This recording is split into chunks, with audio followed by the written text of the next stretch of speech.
Alright, so here we are. We are playing the new Call of Duty.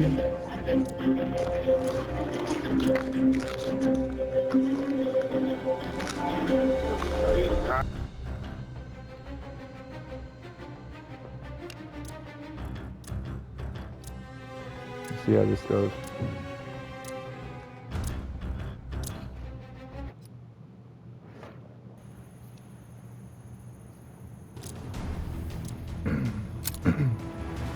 I heard a lot of mixed reviews on these, so we'll see how it goes.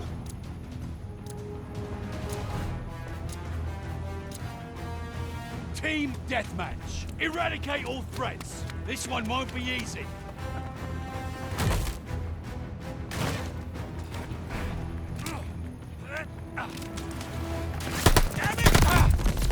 Okay, so for starters, the recoil on these rifles is a lot different than in previous versions. The lead's ours. Hold on to it.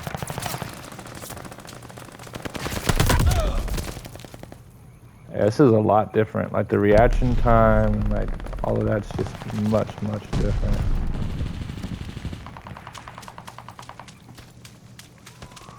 It seems like a much more fast-paced kind of game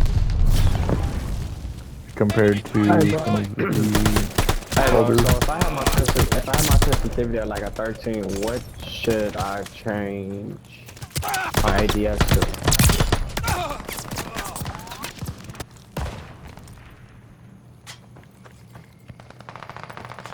The lead's ours.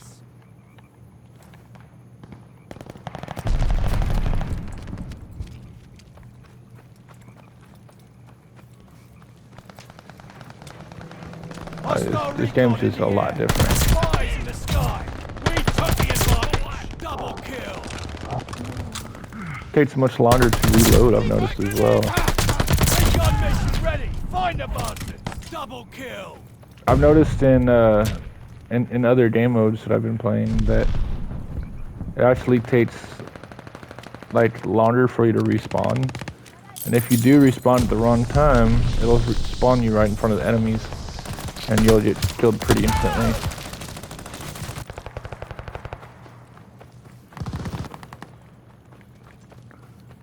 So, it's definitely a lot different than any other COD that I've played, but I'll get the hang of it eventually.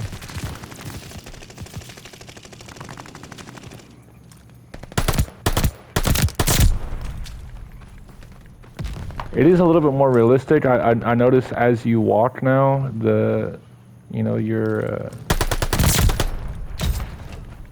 your weapon kind of bobs up and down as you walk, which is more realistic to actual aiming, which is kind of cool, I guess. But it also makes it more difficult to fire straight. Hostile Goliath on the crawl. So I guess the big takeaway for games like this is to not hold down and do auto fire, but to like kind of just spam R2 and just kind of go with the semi method. I've noticed a little bit more accuracy that way.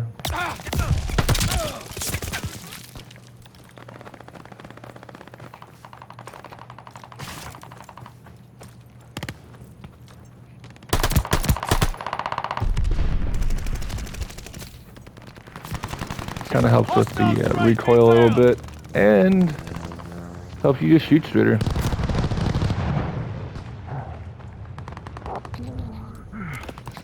Show me who to kill. Recon sweeping the sector. Plus, because this is kind of set in the World War II frame, it's older weapons, and you don't really have all of the modern technology that you would in like Cold War, for example. So you don't have all the extra suppressors, you don't have all the extra sights. You kind of just go with what was a real thing back in the time frame that this game is set in, which is kind of cool to the realism of it, but it does make it much more difficult to play.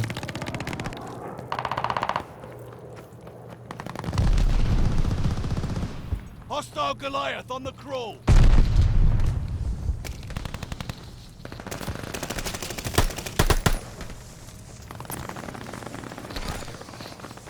Allies calling a mortar barrage. Enemy throwing decoy.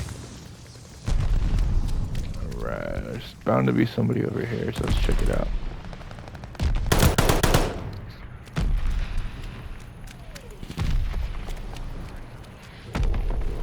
Hostile recon in the air.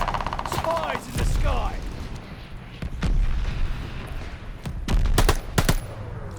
Haven't really gotten too much enemy contact. Oh, there we go.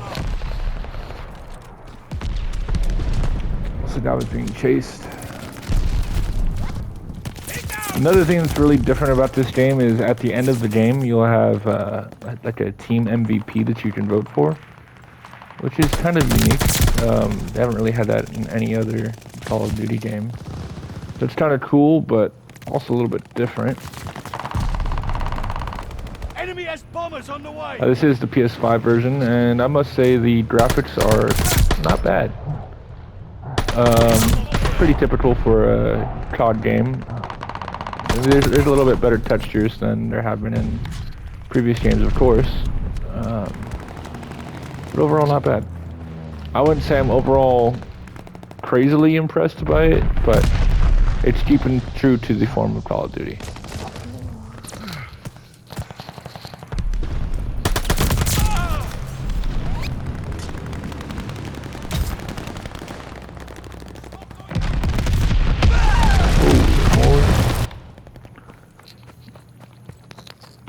Alright.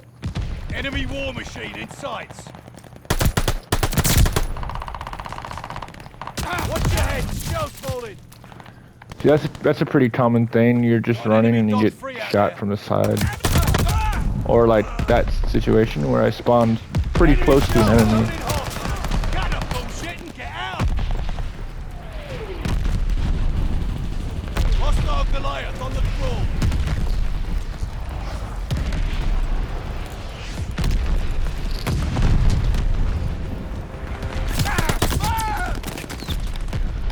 It's also much harder to aim while moving. I think I already mentioned that, but in previous games, you had pretty solid aiming while moving. It's almost impossible to do in this version of Call of Duty. Hostile Goliath on the crawl.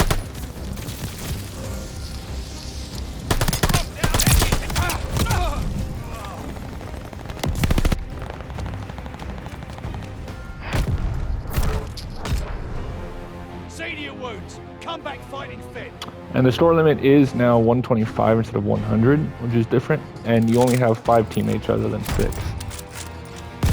But as you guys can see here, we have a play of the game, and then after the play of the game, you'll get the MVP vote, which is what you guys see here, the team MVP.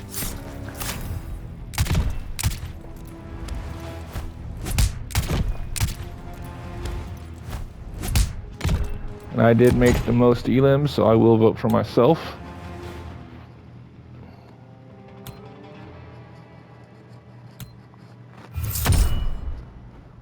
And yeah, so as you guys see, the highest KD ratio is the winner of the MVP.